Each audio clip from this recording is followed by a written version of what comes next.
Hello, good day everyone. This is Raymond Sermonch Española of Surigao del Norte State University. In this lecture video, we're going to present gender development as our chapter 4. This is in continuation of our lecture video series for gender and society, where we began with chapter 1, Gender 101. We explored SOGI, chapter 2, gender from a historical perspective, and chapter 3, gender from a biological perspective. For this particular chapter, we may consider this as an extension of biological perspective, no? Because if you could recall, that particular chapter explored on how gender and sex could develop through genes, how can physical characteristics, particularly related to certain sexes, can be influenced by hormones, androgens, estrogens, and so on. In this case, it's a presentation of the unfolding of psychological characteristics, unfolding of certain traits that people or that we would associate to gendered individuals. That's why our approach here is a developmental psychology perspective. As an overview, this lecture video has 5 parts. We will present modal gender development. When we say modal gender development, this is the most common gender development trajectories that majority of children or cisgender children experience.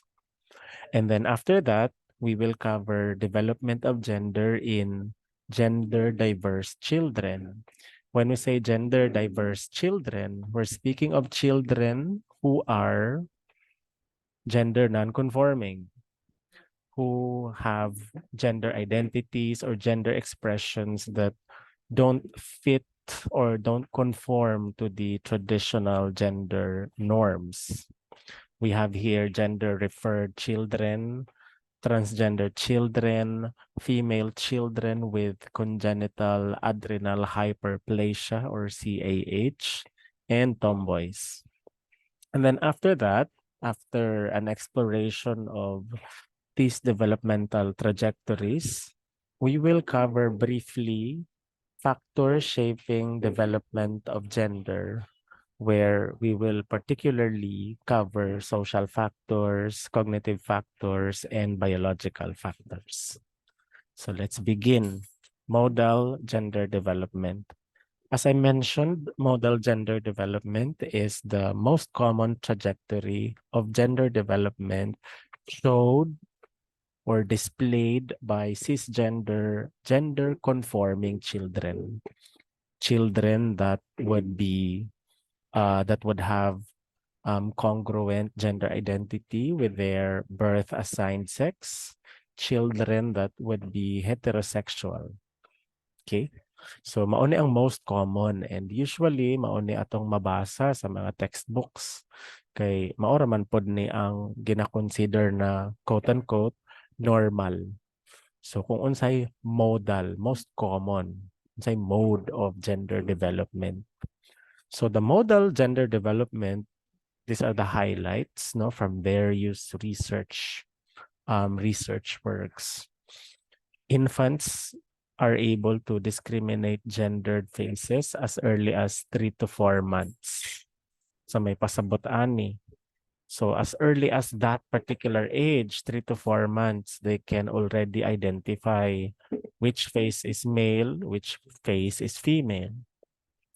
At age 3, children associate binary gender labels with faces, toys, and activities.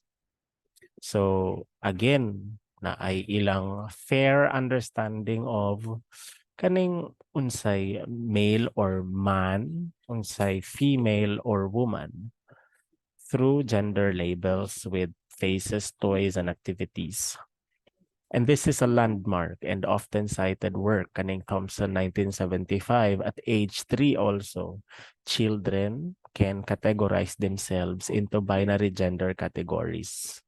That's why people would often say na or we would often claim that gender identity or our understanding of who we are in terms of gender emerges as early as 3 years of age.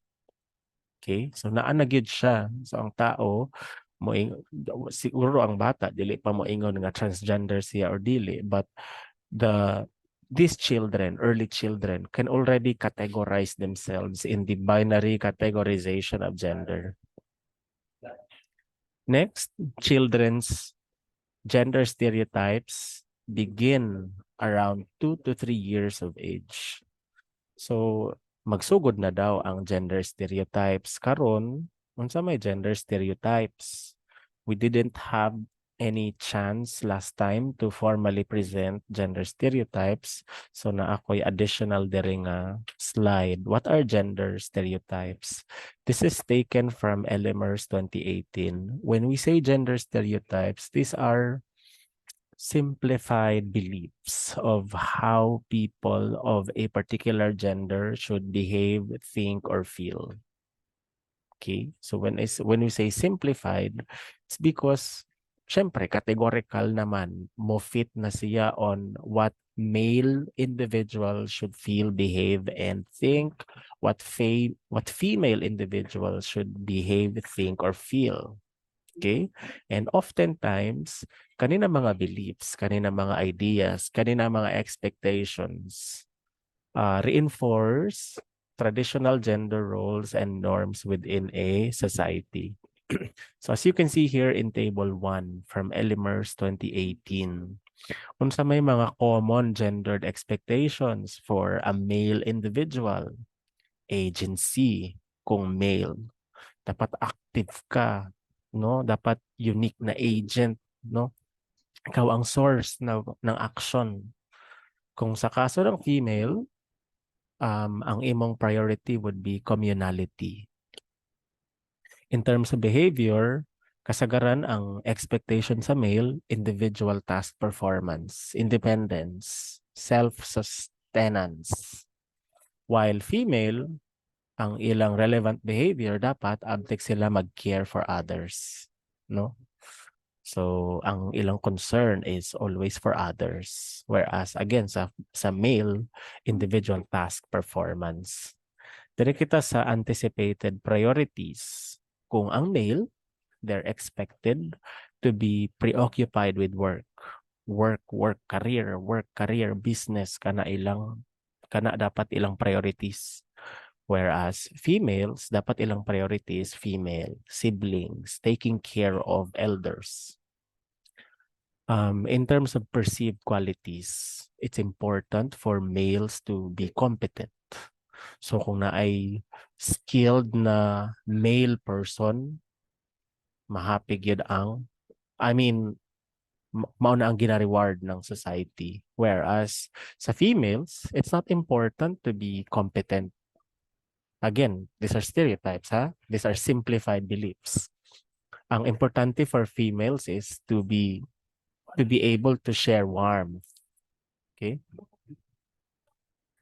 Next, neglected needs. So, pwede ra daw i-ignore sa males ang ilang interpersonal connection, emotional connection.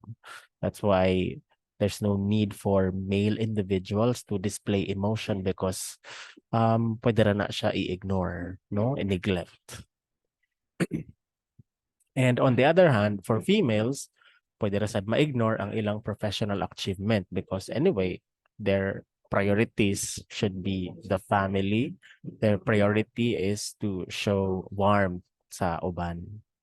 Okay? So again, these are gender stereotypes and kung mobalik ta sa atong presentation, kani mo emerge na ini siya at around 2 to 3 years of age sa children. So imagine as early as that point in time na anay initial presentation of evidence of gender stereotypes sa mga bata.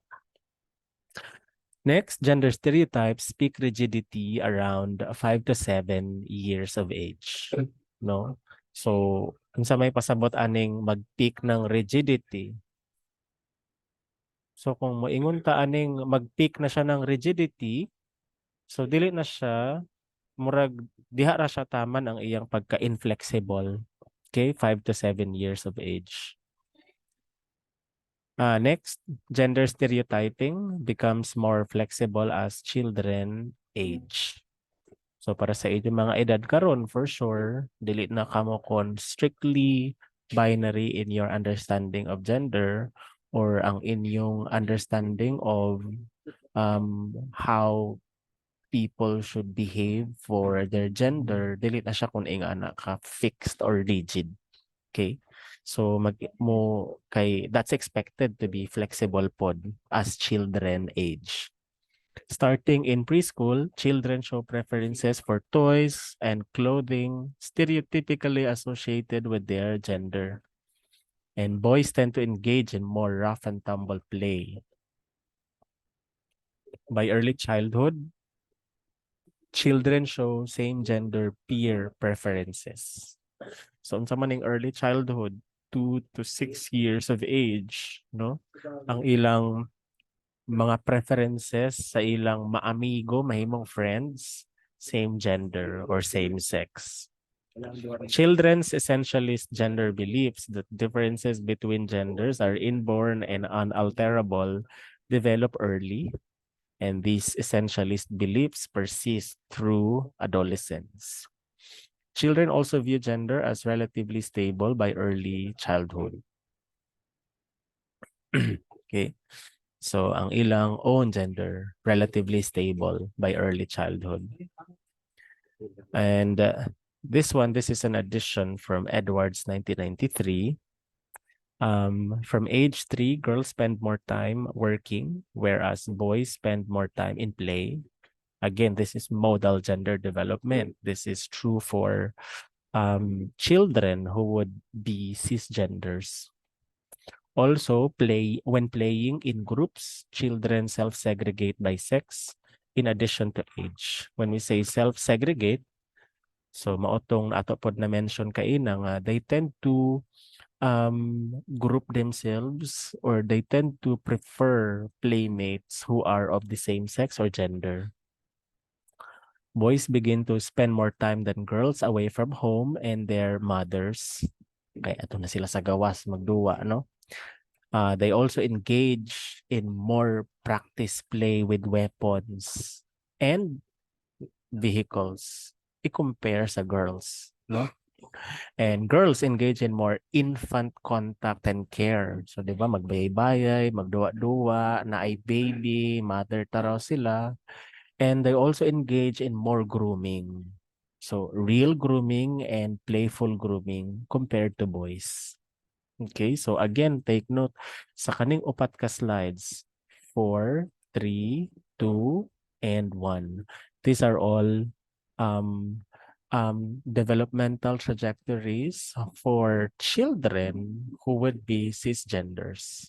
Okay, so karon we know nga ang mga gender non-conforming children lahi pod ang ilang developmental trajectories because they have na ay lahi ang ilang gender expression, lahi pod ang ilang gender identity because ang ilang gender identity oftentimes dili kong congruent sa ilang birth assigned sex. Okay, so that's why we need to have this particular section and maupod na ang nakadugay sa lecture video because I tried to look for a material that would present gender development in gender non-conforming children.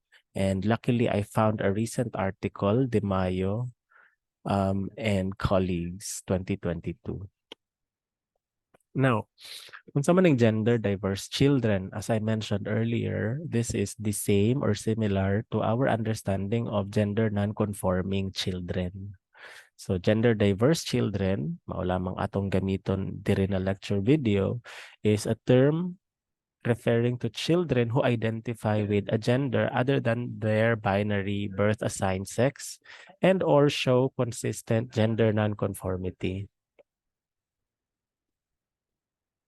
So for this lecture video, we will examine four, and take note, these are not exclusive categories. These can be overlapping categories. Categories of gender diverse, gender non-conforming children. Na atay gitawag na gender-referred children, transgender children, female-assigned children with congenital adrenal hyperplasia, and tomboys. Okay? So, mauni ang na-cover na mga gender non-conforming children. So, we understand na naapay daghay other gender diverse children, na ay gays, na ay bisexuals na mga children, but these are not covered or wala ni siya maapil sa review ni De Mayo 2022. So, maora pod na atong makover karon due to limitation of content. So let's have the first one, gender-referred children. Kinsa man ni sila? Kaning gender-referred children are children who showed gender nonconformity and were referred. That's the keyword. They were referred by their parents or guardians to clinics specializing in the assessment and treatment of gender nonconformity. Okay? So kay sa una, as you can see here, ang context ani ng mga research studies, these were conducted as early as 1960s. And ang traditional view katong 1960s or even before 1960s, kung ang tao, kung ang child, kung ang individual mo deviate from the expected gender binary, na ay consideration nga naa sila'y sakit, naa sila'y abnormality, naa sila'y disorder. That's why na ay nag-exist sa una nga clinic referral. So ang parents, ang guardians mo report na oy na ako'y bata na medyo naa may problema, naa may disorder tingali ni, i-refer sa clinic, i-refer dito sa university settings para studyhan, researchan. Mauni ang mga gitawag before na gender-referred children. Okay? So naay mga studies kaning sila ni Doring 1989, even 2006, 1976, 1979. Unsay summary of findings ani. So focus na lang ta sa summary. Kaning gender-referred children, they all like toys, dolls, games, and they played activities stereotypically assigned with the other binary gender more than gender non-conforming children. So kung ang gender-conforming children, for example, na ay boy, no? Na gender conforming, ganahan siya og rough and tumble play. Kaning gender-referred children, opposite. Okay? Mas mo prefer siya ng infant care kaning gender-referred boys. So naaga jay deviation na ay preference for for toys, for play activities that would be associated sa other gender or sa other side of the binary. Okay? Gender-referred boys also engaged in less rough and tumble play and were more feminine compared to gender-conforming boys. Okay? Or katong boys na wala gi-refer for clinical assessment and treatment. Clinical assessment and treatment for their gender nonconformity. Okay? So actually, di ba very sad kung ato na i-look back na kita as a society, as a human society, na atay history where atong gina-consider nga problema ang gender nonconformity. Atong gina-consider nga disorder to the point na mag-require siya ng clinical referral. Okay? So mauni ang mga findings before na kadtong mga gender-referred boys were indeed found to be more feminine compared to boys that were not referred to clinical intervention. Also, they reported preferences for or related more to peers of the other binary gender, and wearing clothing stereotypically associated with the other binary gender was common in gender-referred children. Okay? So may highlights ani ng mga research studies. So ang consideration adto ng mga studies was that's those were the first studies to systematically investigate gender nonconformity. And it was the first time that people saw that gender nonconformity could be consistent and could have a pattern. Dili lang siya kung random occurrences na naa sa silingan. Instead, makita po siya in other children, and that there can be, a pattern that can be discerned. However, many of these studies assume that gender nonconformity was harmful, was a disorder, and should be subjected to clinical intervention. Maulang ang problema because, again, when gender nonconformity was considered, before in the 1960s and even in the early 2010, no? In the early 2000s, gina-consider siya nga problem or disorder. Now, let's proceed to the second subgroup, transgender children. Transgender children, this is a term that describes a person who identifies as a gender other than the one assumed on the basis of their birth assigned sex. So from chapter 1, I believe everyone has a good understanding of what being transgender means, no? Na kung transgender ang bata, kung transgender ang individual, ang iyang understanding of who he, she, or they are in terms of gender identity is not congruent to their sex assigned at birth. Now, kanina mga studies under this category were conducted on 2010 onwards. So, makonsider nato ini na mga recent na mga studies. And naapod tayo caveat dire, much of the research data of these strand of research works come from a single ongoing longitudinal study of a cohort of transgender youth called the Trans Youth Project, which began tracking the children when they were 3 to 12 years old. Okay? And also, this is an important consideration. Kaning mga transgender, quote-unquote, na nahimong participants sa anin ng mga research studies, these were children who underwent social transitions. From last chapter, we defined what social transition means. So, ang childhood transition, they were allowed to change their names, their pronouns, their hairstyle, their clothing, so that they could all match to their self-claimed gender identity. Okay? And also, they focused more on similarities with gender they associate themselves with instead of differences with gender-conforming or cisgender children. Sa summary of findings na nakita ani na sa mga research, so kanina mga strand of research. First, transgender and cisgender children both identified with the gender they express in their everyday life. So kung ang cisgender boy, moingon siya male siya or boy siya, the same for transgender boys na man pod sila or boys pod sila. So there is similarity between transgender men, transgender boys, and cisgender boys. And the other way around is true for transgender girls and cisgender girls. They were also found to favor toys and clothes stereotypically associated with their gender, and both of them did not differ in their preference for same-gender peers. So I hope you take note that much of their conversation or much of their contribution is para sa gender similarity.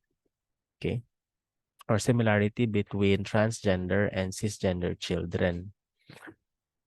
Also, transgender youth and their siblings reported slightly less traditional views of gender.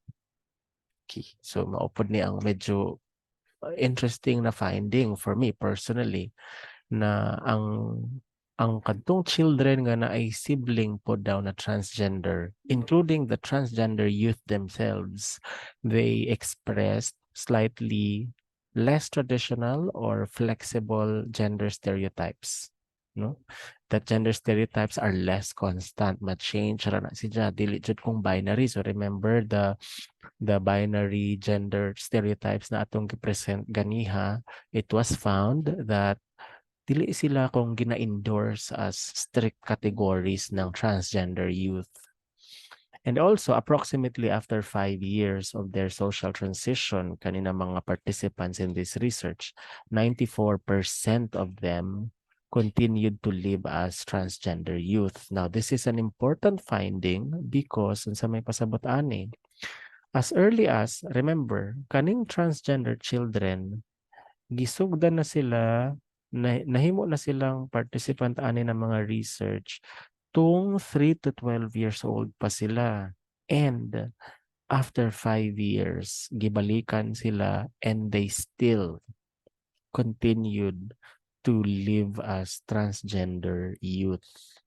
Unsa may implication ani na ay consistency as early as 5 years old, 6 years old, or even youth kaning 12 years old, 15 years old, ang gender identity or kung ang isa ka child mo claim siya nga transgender siya, there is a strong chance or probability na mo persist na siya. Okay?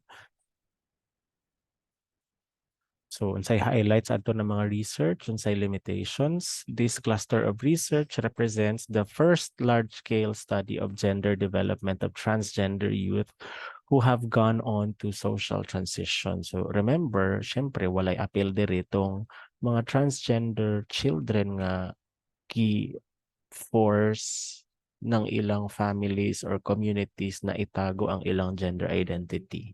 Okay? Kani these are children or transgender children, transgender youth that were supported fully by their parents because they were allowed to social transition. They were allowed to change their names, clothing, hairstyle, and so on. No? Para mo match dito sa ilang self-proclaimed na identity, gender identity. And it also shows here na sa kaning na mga edad, 3 to 12 years of age and 5 years forward, gender development sa binary, transgender, and cisgender children is similar. Okay, pareho ra siya. Similar.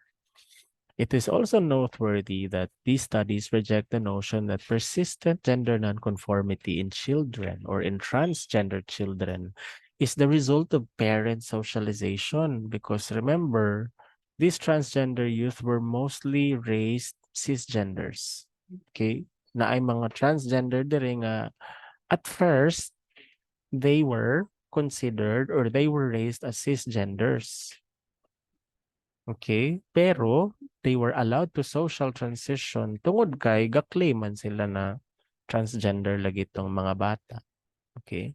So, murag, it denies the idea that gender is a matter of parent socialization because syempre wala may nabuhat ang parents ani. So, no matter or even if they would want their children to be cisgenders, ang children man ang nag-claim, no? Ang children man ang may gusto ng social transition, gisuportaan ra kan. Okay? And also the definition of transgender was determined by pronoun use. So mauna moingon ta binary transgender kay transgender male, transgender female. Or no, transgender trans man, trans woman, trans boy or trans girl. Okay? Now, next category, next subgroup, female children with congenital adrenal hyperplasia. Kaning CAH is a genetic condition that affects the adrenal glands in higher than normal production of androgens, therefore making the growing baby inside the mother's womb to be exposed to androgens. So remember, kaning CAH can happen, though it can happen to XY and XX chromosomes, pero mauni ang kaso na ang baby na ay XX chromosomes, okay, sa classical CAH, classical congenital adrenal hyperplasia, the growing baby inside the mother's womb, female dapat siya kay XX chromosomes man iyang dala. Pero na ay certain abnormality or na ay certain anomaly sa iyang pagdevelop to the point na ay musulpot ng sulpot na daghan na mga androgens or testosterone. Ang resulta, ambiguous genitalia. So, ma-expose man siya sa kadtong daghan na testosterone.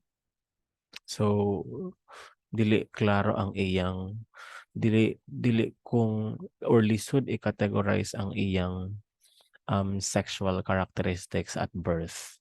Okay? But we know nga female siya because ga-carry daw ng XX chromosomes. So take note, this is different dito sa CAIH, kadtong complete androgen insensitivity syndrome, kundiin ang bata is XY gyud, no? Ang bata is carrier of an XY chromosome. So, dapat mahimo siyang male. So, daghanay androgens, daghanay testosterone, pero insensitive pod. Okay? Kani, XX ang dala ng bata, dapat mahimo siyang female, pero na ay out of nowhere, musulpot na mga androgens or testosterone. So, ang resulta is ambiguous genitalia. So, mo lead na sab into intersex characteristics. So, unsa may highlights or summary of findings. Out of 250 female adults with complete adrenal hyperplasia, 13 of them experienced gender dysphoria. Kaning gender dysphoria is discomfort sa ilang body, kanang extreme discomfort to the point na they don't feel like they're satisfied with their body. And 4, transition to live as men in adulthood. Okay? So this is a significant finding. Kay base mo argue ka mo na, ay grabe, 250 good. So pila ra 17 of them. So kaning 17 is large enough to the point na dili siya kung out of chance or dili kung out of kaning mere na murag random occasion nga kaning female adults with CAH mo transition into men. Okay? So naa say chance jud, naa say significant probability na mahimo siyang transgender, trans man, no? Now, compared to females without CAH, kaning female children with CAH were found to more likely prefer stereotypically masculine toys, male or masculine playmates, and masculine hobbies. And they also showed more aggression and rough and tumble play, more masculine free drawings, and less interest in infant caretaking. Okay? So, mo-exhibit gid sila ng mga behaviors, preferences, or ideals na ma-associate sa kadtong other na gender, no? Or sa kadtong sex na dili kong gi-assign sa ila at birth because of their genetic condition of congenital adrenal hyperplasia. So in general, female assigned children with CAH show stronger interest in masculine stereotype toys and activities compared to assigned female children without CAH.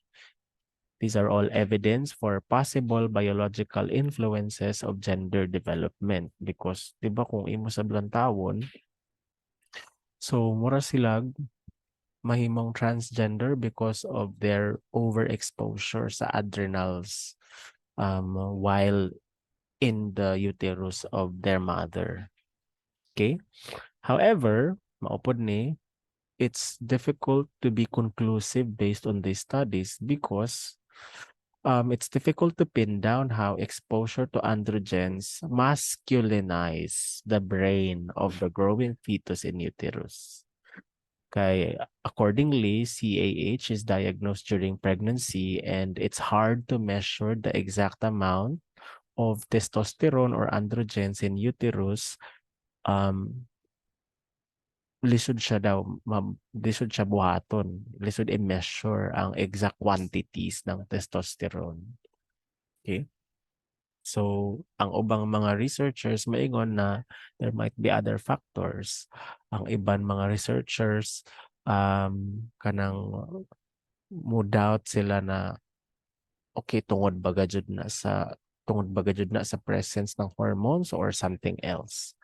Kay naarang may assumption. I mean, naalang may assumption nga um, na ang androgens na daghan in large amounts inside the mother's womb. Pero again, wala ta makabalo kung gaak ba na sa brain or somewhere else or naadyo sa gene or somewhere else.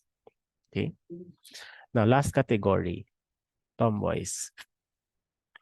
Tomboys are girls who possess stereotypically masculine characteristics. Okay? So, again, dili ni kung necessarily transgender, dili pod ni necessarily na females with CAIH.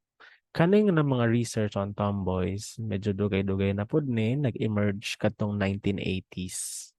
And ang problema lamang ani is until now, we don't have a fixed or consistent definition of what tomboy is. Okay? Kay kadtong nagbuhat sila ng research on tomboys, lain-lain ang ilang assessment of being a tomboy na uban gipanguta na lang ang parents or guardians, tomboy ba imong bata or dili. So, syempre very subjective.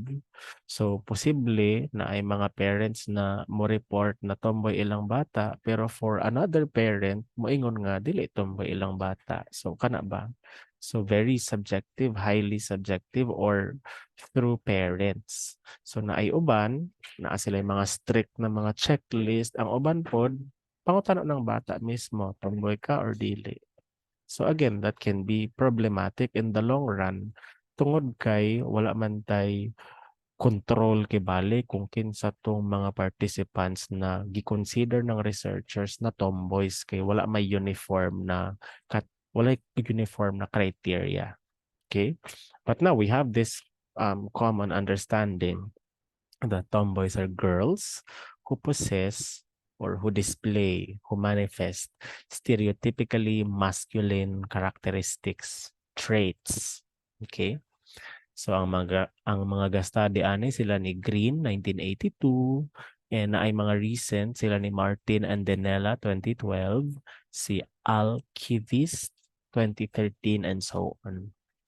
In an early study that is in 1982, self-identified tomboys preferred stereotypically masculine play activities and boy playmates much more than other girls. But later, in more recent research, they were found to prefer both masculine and feminine activities equally. Unsay summary ani nga findings? This suggests that tomboys' preferences may be flexible and perhaps androgynous, high in both masculine and feminine qualities. Tomboys also showed substantial variability in beliefs about their own identity, what it means to be a tomboy, and gender stereotypes. So naatay other studies in a 2002 study, tomboys reported more feminine than their non-tomboy sisters. In a 2013 study, being tomboy was associated with flexibility instead of an exclusive identification with masculinity. And in a 2012 study, tomboys were more likely to recognize variability in girls' activity preferences. Okay? So, in general, kaning tomboys were best considered as girls with options. Dili jud kung strictly mga girls with masculine, feminine, like mahimo silang all masculine, but they were girls whose preferences and interests fall in between those of gender-conforming boys and gender-conforming girls. They're capable of displaying feminine characteristics as well as masculine characteristics. And also, tungod kay nahimo silang subject of research, tomboy identity or tomboy na gender expression is common. Okay? And for the first time, gi-studyhan pod ang kaning identity in a non-stigmatizing, non-pathologizing manner. Meaning, gi-studyhan siya dili kung sakit. Gi-studyhan siya dili kung abnormality. Gi-studyhan siya dili kung disorder. Consider siya as, a natural common occurrence in many girls.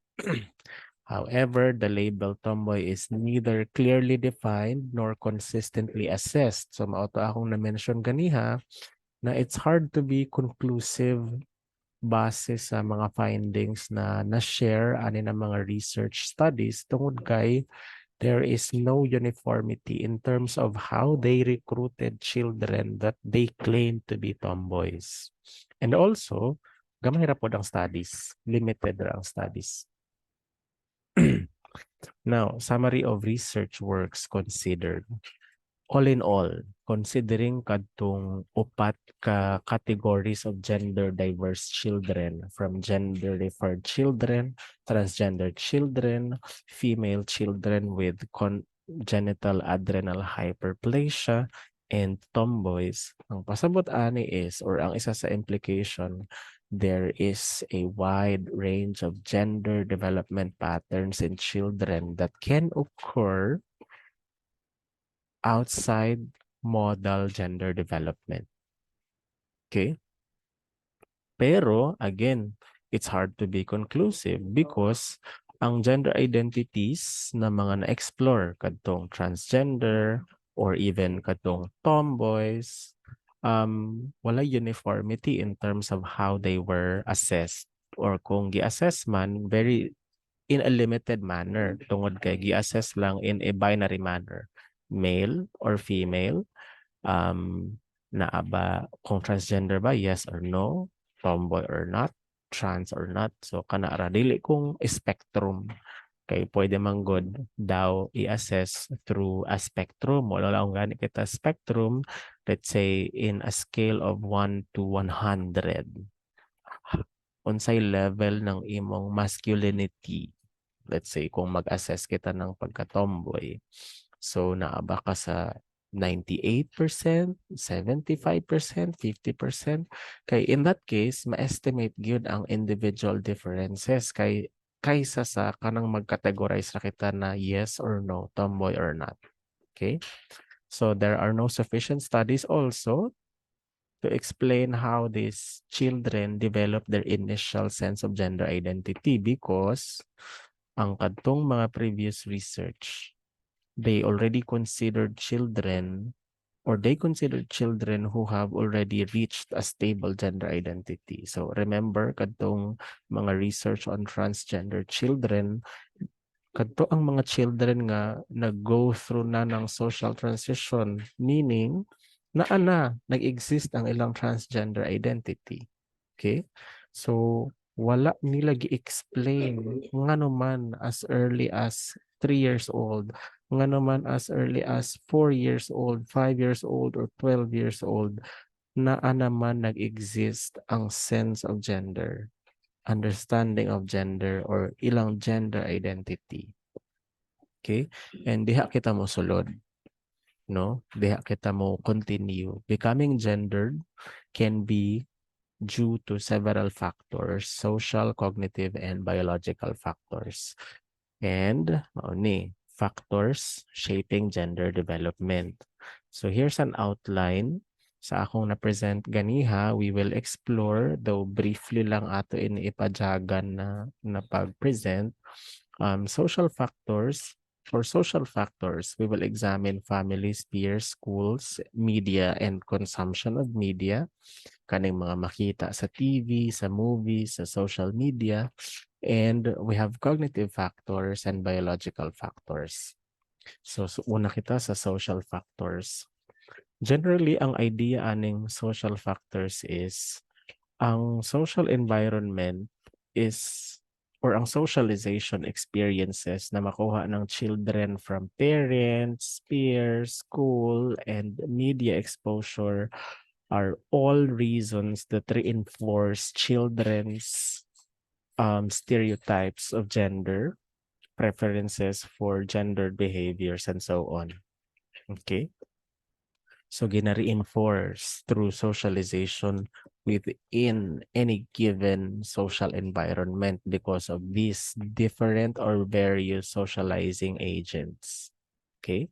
So, medyo dugay na pod ni nga belief kay 1966 pa ini siya nga belief ni Michelle. Later on in 1999, Bassi and Bandura refined this proposition saying that kaning children pod are observers, no? Passive observers. They learn through watching others. They learn vicariously because naa sila'y ma-receive na messages sa ilang interactions with parents, peers, school, and media.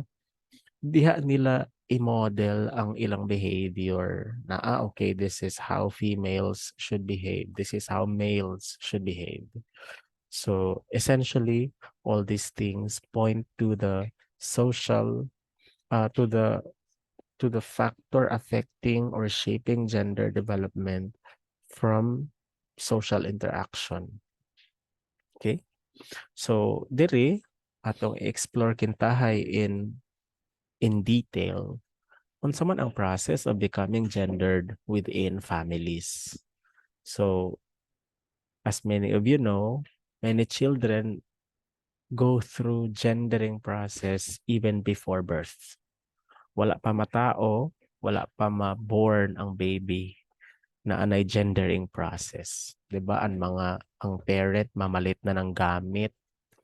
So let's say kung makabalo sila na boy, so mamalit na ng mga toys na associated sa boys. 'Di ba? Kung makabalo sila na girl, na female ilang baby, mamalit na daan ang mga toys, mga baro na pang girls, right? Before babies are born, parents start thinking about what it means to have a girl or a boy in the family. And once children are born, families, especially parents, truly begin to gender their children na anay sort of, dili man sa imposition, but they really interact or they socialize with the baby in accordance to their gender stereotypes. Okay, that's the point of it. In a research by Rubin in 1974, many parents already create gender-differentiated expectations for their infants within the first 24 hours after birth. Parents of daughters, kung daughters ilang anak, no? Describe their children as weak, delicate, sweet, and cute. Ay, cute, and so on. Pero parents of sons describe them as large and alert or a little man. Diba na? Uy, dari na si Kuan, si Junior. So, mura gina gender na ang gendering process na para mahimo ng next na pareho sa iyang tatay or pareho sa iyang mga uncle na anak na mga messages or socialization for sons. And syempre, lahi po for daughters. Parents also dress their infants in gendered clothing and colors in order to signal their baby's gender. O itong na-mention a while ago na ay mga parents na wala pa na tao ang baby, na anay mga sanina na blue or pink, depende sa kung unsay sex ng bata. So, murag mas magamit to ng mga sanina to indicates or to send a signal in neighbors and so on na ang ilang baby is boy or girl, no? Kay ginasaninaan siya in accordance to unsa jud dapat ang gender identity ani nga bata. Okay? Siyempre, ang baby, di pa man siya maka-decide kung unsay gusto niya ng mga sanina. This pattern goes on up to early childhood years. Parents tend to engage in more aggressive styles of play. So, di ba, mga wrestling, kintahay, sumbag-sumbag, kung boy ilang bata instead of daughters. Parents also teach their children how they are to perform their gender. And sometimes parents serve as gender enforcers, murag police, no? Genders serve parents become police. They punish when their children break gender conformity. No, uy, di ka dapat maging ana. Uy, dapat dili mo siya again. Kay kalayaki ra man nimo tapos grabe katpino ng boses. Dili ko ding ana. O, di ba?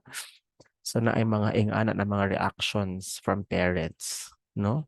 So kung na ay baby na magkiay-kiay, so medyo ang uban maalarma na uy, delikado.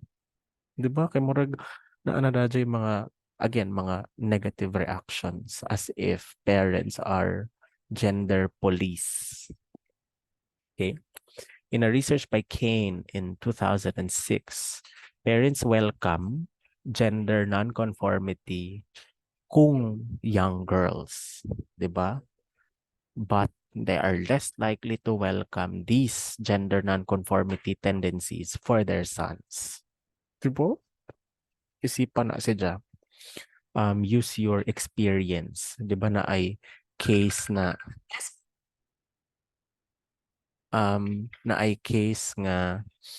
kung ang girl na bata in the family, so mahimong masculine, mahimong dependable, no? So medyo gina-welcome daw siya ng parents. Mahappy ang parents or walay reaction, neutral. Pero kung ang boys mopakita ng gender non-conformity, pili mas less sila na gina-welcome. Parents respond positively to their son's abilities of nurturance, empathy, and domestic skills, but with the need to affirm masculinity. Kana pod ang additional na caveat na kinahanglan i-assert nila always ang masculinity. Masculinity has to be present at all times. Dapat ma-fulfill nila tong gender stereotypes na kung male, sige, individual, family, work, and so on. Heterosexual fathers in particular promote hegemonic masculinity. Ang sa maning hegemonic masculinity, the practice that legitimizes men's dominant position in society, including strength, competitiveness, assertiveness, confidence, and independence. So, gina-promote daw na ng mga tatay, ng mga heterosexual fathers with their sons and view masculinity as something that they need to actively work to accomplish with their son. Okay? Meaning gender is something that must be consciously worked out, that must be constructed, particularly with their sons, no? So busy gyud ang mga tatay para mahimong masculine ang ilang mga anak. So dili pud na makita, di pud na ma-observe kaayo sa mga mothers sa pag-feminize sa ilang mga girls na bata. Kani, I included a research here in the Philippines, Sanapo and Nakamura. This research was conducted in 2010. Among grade 6 pupils in the Philippines, physical punishment is used more often with boys than with girls. Kanang pagbunay sa lubot, no? Pag-punish physically, corporal punishment, mas ginabunalan ang boys kaysa sa girls. So, ang explanation ani is, syempre, balik na sabta sa masculinity, physical strength, na boys have to be strong. Dapat di ka mamuhilak. Dapat kamo ang mas sturdy, kamo ang mas ligon in terms of emotion. Tapos naapoy assumption na, oy girls, mga kuan ini sila, mga fragile, no? So dapat dili sila bunayan. So there is unequal treatment sa mga bata in terms of inflicting physical punishment. We're not saying na ang physical punishment should be inflicted equally, pero sa manner of using physical punishment, makita ang gender stereotype ng parents. Okay? Mothers are also the more frequent users of physical punishment compared to fathers. Now, in many books about parenting advice in the 1970s, it's not advocated that parents raise their boys and girls in the same way. Mao ni ang sad truth kay ang mga parenting books before, no, in the 1970s na ay lahi na mga advices kung boys, na apoy lahi na advices sa pagpadako kung girls. Okay? This is because gender nonconformity in young children is still seen as signifying a future gay or lesbian or transgender identity and is understood to be managed or prevented. Mao to atong na-mention kaina regarding gender-referred children na it was common for people before to make referrals kung dili manggaling sa clinic pero sa mga silingan na hinangon na issue na mahimo siyang major na issue na hala akong bata lagi kay wala siya mo conform sa gender stereotypes. So sao naman ni? So mao na siya. Now, as parents construct the gender of their children, they also construct their sexuality. So, dayapod ang sexuality because mag-uban man at all times. Gender and sexuality are part and parcel of each other. Kung feminine girl or woman or masculine boy or woman requires one to be also heterosexual. Parenting advice about gender raises fears that non-normative gender behaviors are signs of homosexuality. So, diri na pod mosulod na kung ang bata early on in terms of gender expression mo deviate from the modal gender development na anay fear na basi homosexual ilang bata. Okay? Heterosexual fathers' fears about gender nonconformity are tied to concerns about their son's heterosexuality. And most ignore the possibility and hope for the best. No? Ang uban, pasagdan rakan kung ano may galing um, outcome sa gender development ng ilang bata. They just hope for the best. But there are some parents, particularly conservative Protestant parents, who actually report working actively to try to prevent such heterosexuality in their children. Okay? And I'm sure you have personal stories of becoming gendered in your own family. So, pwede ka mo mag-recall at this point in this lecture video, you may pause, mag-isip ka mo, giunsa man ka mo pag giunsa man nidyo or unsa man ang inyong gendering experience within the household sa inyong family. Actively ang parents ba ninyo is ga prescribe gyud na this is how you should behave or ginaalaw ra mo na mo express sa inyong own gender identity. So maupod na ang atong ma-explore or i-explore later in the coming chapters. Now, syempre, we understand na in terms of understanding the social factors affecting gender development or kaning socialization, dili lang man parents or household members ang ma-interactan ng children. Children go to school, no? Mamit nila ilang friends, peers, and ilang teachers. So this time, we explore in relative detail kaning becoming gendered with peers. Okay? So, becoming gendered with peers Gender separation occurs among children. This is the first sign of social differentiation in young children's peer relations. Remember, katong modal gender development na atong na-observe, katong most common, katong commonly observed na trajectories in gender development. It's common for children to prefer same gender or same sex na mga peers.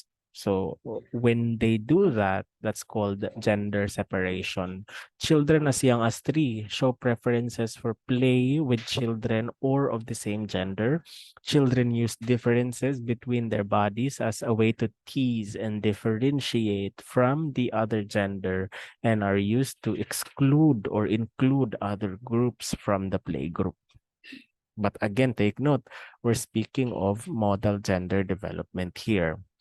Now, during early childhood, children's categories are rigid. Okay? Katong ilang stereotypes, remember? After 7 years of age, after 5 to 7, during 5 to 7, diha ang rigid na gender stereotypes. That's early childhood. So as children grow, di ba, remember, ato na mention, mahimong flexible ang views ng individuals in terms of gender stereotypes. So in this case, with peers, the themes of play are gendered. Only girls can be nurses, boys can be firefighters. Play offers children an outlet to express gendered messages they are learning. Okay? And children do not just imitate adults, culture, and the world they are experiencing. This is the most important thing. Kay ang mga bata na sila'y dili man own world, pero somewhat kana ang idea. Okay. Children do not just imitate adult culture. Instead, they accept, they change, or they dismiss aspects of the adult world in order to create their own culture. Na atay gitawag na interpretive reproduction, where children participate and produce their own peer culture by creatively appropriating information they receive from the adult world in order to address peer concerns. So na ay tendencies for example, sa atong na-mention earlier, the themes of play are gendered, but later on, when they reach, let's say, 8 years old, 7 years old, they can produce their own world in the context of play na sila na yung mag-reproduce, no? Na dili na necessarily mo reflect ng mga expected na mga gendered behaviors. Okay? So they produce their own peer culture. So kung sa una, ang ilang gina-assign na nanay or nurse or kuan is katong mga girls pod na mga dolls, so they can be flexible na in when they manifest kaning interpretive reproduction na the children can be creative na dili na kung mo pattern dito sa mga expectations ng parents or mo align dito sa adult culture. Children's early peer cultures are constructed around gender difference, and gender is socially negotiated in peer interactions. So mao ni gender is socially negotiated. So na ay element of interaction, collaboration. Na when we say collaboration, there is transaction na ay kinsa may mahimong kinsa may mahimong tatay, kinsa may mahimong nanay, kinsa may mag-alaga ng bata karon. So in the context of play. Through the process of border work, gender boundaries become activated and separate and reified peer groups, the boys versus girls, resulting to same gender play. Associating with these opposite gender violates peer group boundaries. Therefore, children's policing the board work through practices such as no boys allowed. Okay. However, even within peer group interactions, gender varies in salience from situation to situation. Some children participate in cross-gender play more in neighborhoods than in schools because neighborhoods do have as many children to play games with, and ang rason pod ana ang schools na ay stricto na gender stereotypes. Okay? So maka-cross gender play sila sa neighborhood kaysa sa school, no? In general, peer groups influence children's experiences of becoming gendered during the early school years, but teachers' expectations and school practices, particularly disciplinary practices, greatly influence the gendering process. Now we go to becoming gendered during the early years of schooling. Preschools and daycares are important sites for the development of gendered peer cultures in the early years. Many children first encounter peers in daycare centers, and teachers also implement hidden curricula which construct and reconstruct gendered bodies. Unsa man ning hidden curricula, mao ni ang mga policies, mga mga mga rules na gina-implement ng teacher, wala sa syllabus, wala sa student manual, pero mao ni ang mga rules na oftentimes in consideration of gender, rules na aligned sa gender stereotypes na gina-observe ng teacher. Okay? To the point na ilang i-consider na bad ang isa ka bata kung ang isa ka bata mo deviate sa expected na gendered role. Okay? So for example, 'di ba, hinangon nga katawanan or joke sa classroom na nga man ikaw na bae na bata, grabe nimo kahugaw. Kabae ra ba nimo nadako tapos kamurara nimo, as if there is this expectation for girls to be clean, no, to take care of themselves, whereas kaning mga boys medyo normal ra kan or neutral ang reaction kung mga gubot ang ilang mga itsura and so on. Okay? In a research by Mark Strom in 2010, teachers were found to use gender stereotypes when defining good and bad behaviors. Children are believed to have higher school attachment and allegiance to school values than boys. So, murag, kung ang girls mo misbehave, mahimo mag-cutting classes ang mga girls. Di ba lahi ang reaction, mas grabe ka intense na negative reaction kung i-compare nimo siya sa boys na mag-cutting classes, because again, murag naa may gender stereotype na sige normal naman na sa mga boys na mga samok, barkadista, adto na sa gawas, mag-explore, mag-adventure and so on. Pero kaning girls expected ini na jari sa classroom mag-behave, magpa-cute, unsa ra kan diha, no? Boys in elementary school are believed to look for ways to break teachers' rules. Gender interacts with sexuality as well. Children also understand, participate, and enact sexuality and gender among themselves by elementary school. In a research by Gansen in 2017, young boys and girls are socialized into explicitly gendered notions of heteronormativity beginning preschool. Take note, ito ning na-cover last time, when we say heteronormativity, that is the belief that the normal sexual orientation is heterosexuality. Okay? So, for sure, for example, in your groups karon sa inyong section,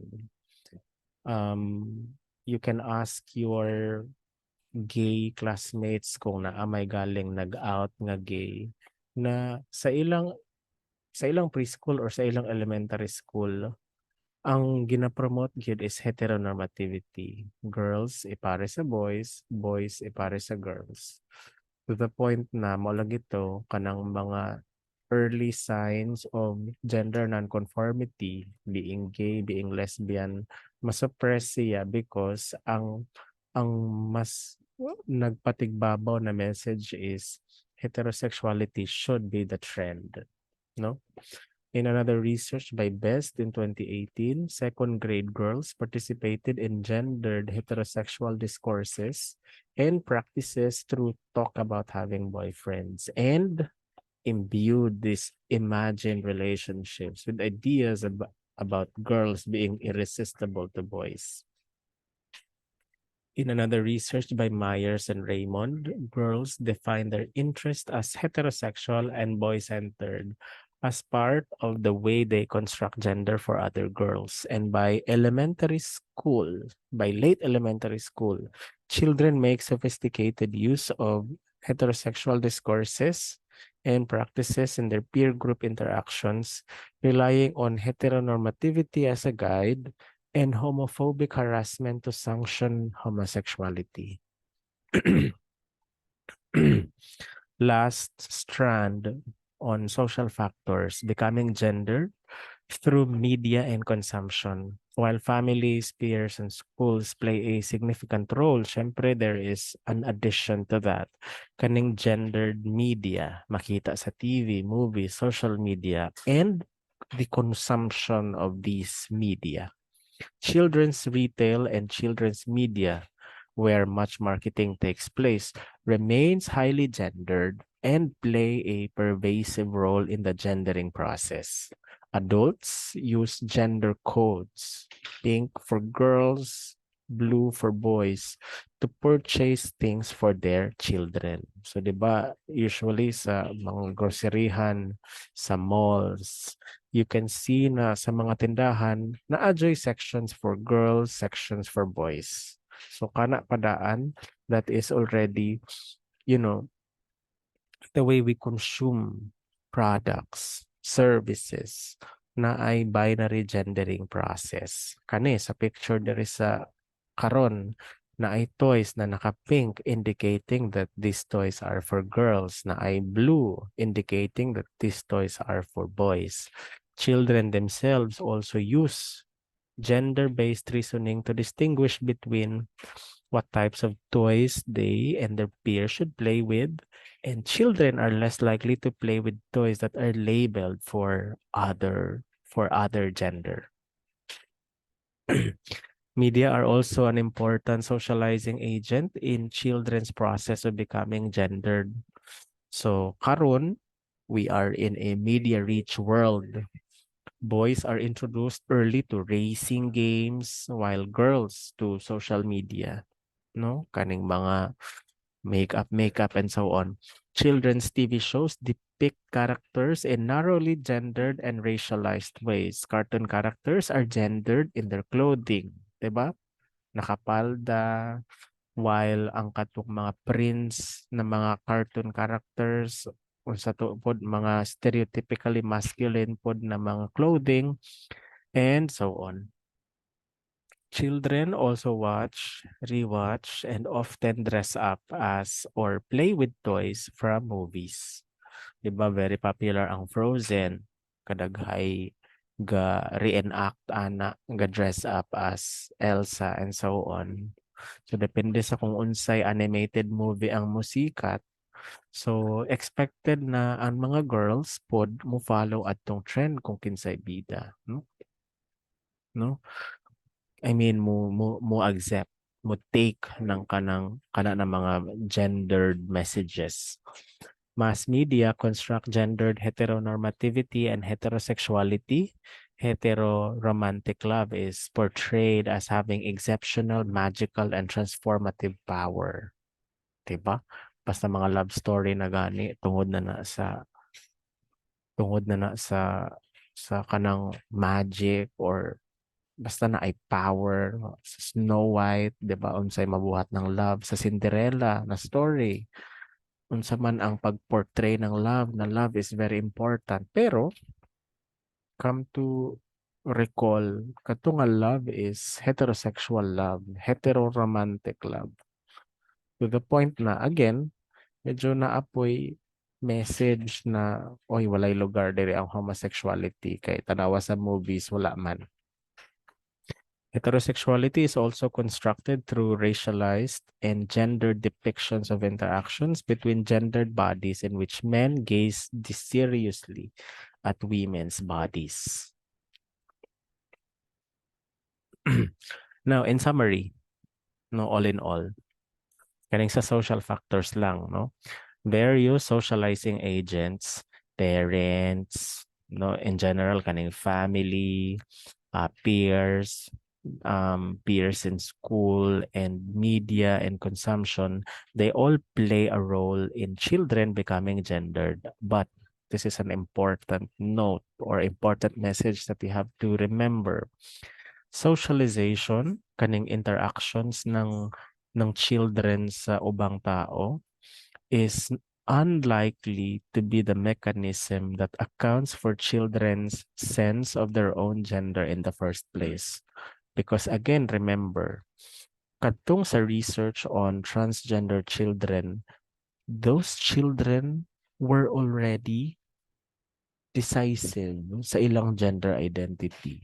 They already knew, it was already consistent. Kaya diba, even after 5 years, they remained to live as transgender children, transgender youth.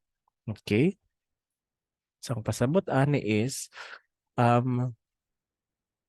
an early age, 3 years of age, 4 years of age, 5 years of age, up to 12 years of age, and so on, sa kana na murang edad, it is not likely na nahiwa silang transgender tungod sa unsa man, tungod sa kaning socialization, because as you can recall, much of the socialization na ginabuhat ng parents, ang pag-socialize ng parents, pag-socialize ng peers, pag-socialize ng teachers, always nakahaom dito sa gender stereotype na binary, dito sa heteronormativity.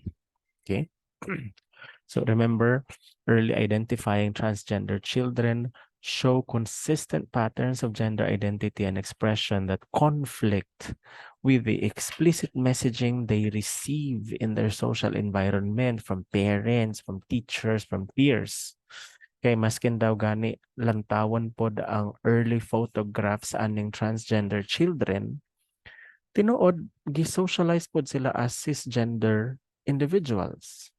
So, 'di ba kung naa kay or naa sa kaning sa YouTube, for example, sa RuPaul's Drag Race, very often kaning mga transgender na kaning mga drag queens karon, ang imo makita na mga childhood photograph nila, boy kajud sila.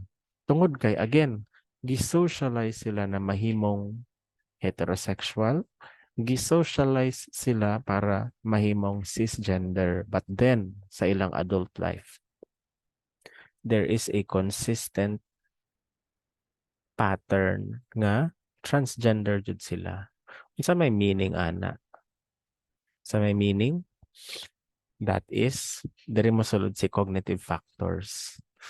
Kay naay daghay cases, almost all cases, na ang tao, the human person, displays gendered identity, gender expression, gendered behaviors, dili kung tungod sa socialization but because of cognitive factors. Unsa man ning cognitive factors? These are cognitions, thinking. Children's own cognition or thinking about gender, such as their beliefs, their own beliefs about gender constancy, stereotype knowledge, and gender schemas, comprise another factor driving gender development.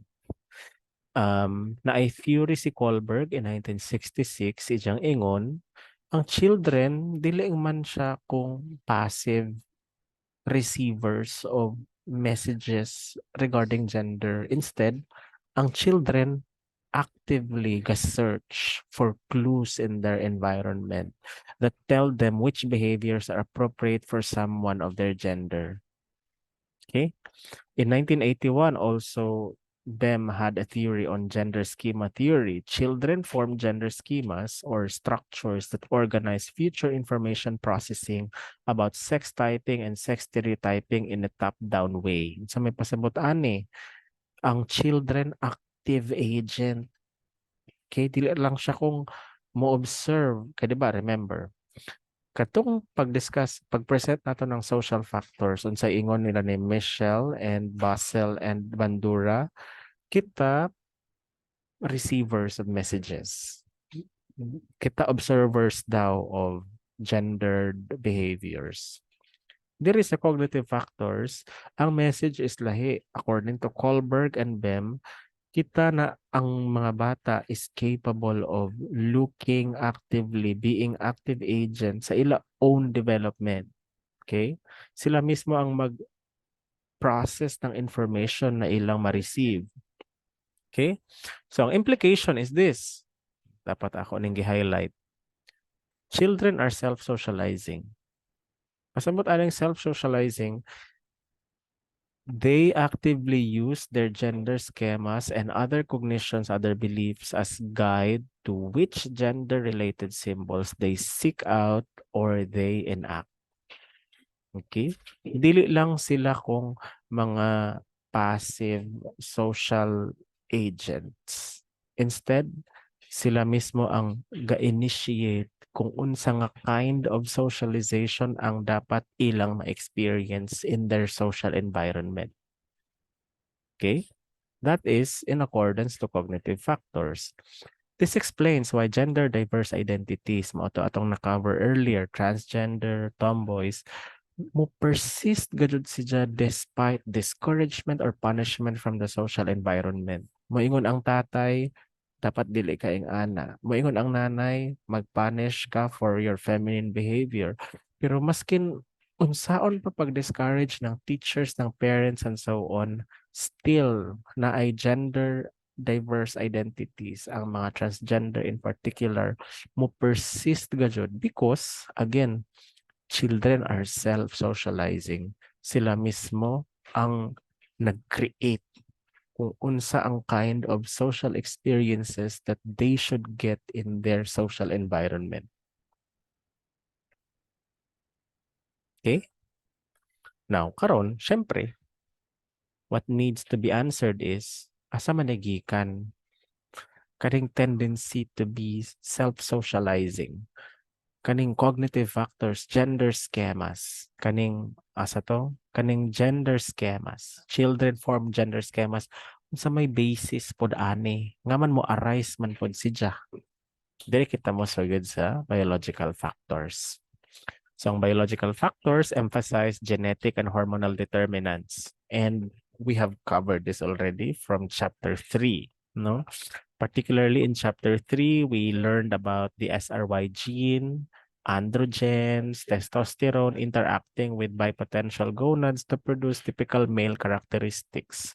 We also learned about brain research involving transgender, that there can be unique structures in transgender individuals, structures that resemble genders that they associate themselves with, and naapoy conditions like CAIS, complete androgen insensitivity syndrome. And in this chapter, early in this chapter, we learned about congenital androgen hyperplasia. Okay? So, ang point ani is, na ay role ang biology, na ay role ang genes, na ay role ang chemical exposure, unsa ang hormones na ma-expose ang growing baby during pregnancy na posible ma-change ang brain, no, ng growing baby to behave in ways na posible mo deviate na sa kadtong gender stereotypes. Okay? Pero again, ato pod na learn from last time na naasab gihapoy issue sa mga research on biological determinants of gender because limited man lagi ang sample. Wala pa kaayoy mga research to confirm or to make us conclusive regarding the role of genes and hormones in gender development. Now, this is where we end. Thank you so much for listening.